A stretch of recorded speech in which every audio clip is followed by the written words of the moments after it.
Hello hello गाइजहरु, म चाहिँ यहाँ साग रोपेको छु है। अलिकति यो थोरै साग रोपेको छु। सागमा चाहिँ घाँस अलिकति बढी उन्डो छ, त्यही भएर यो घाँस फालिदिन लाग्यो।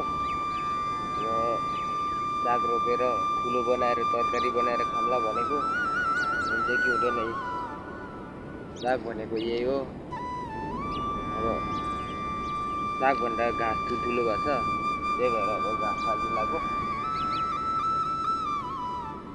सो गाइजहरु, चप्पल लाएर मेहनत गर्नुपर्छ है साथीहरु।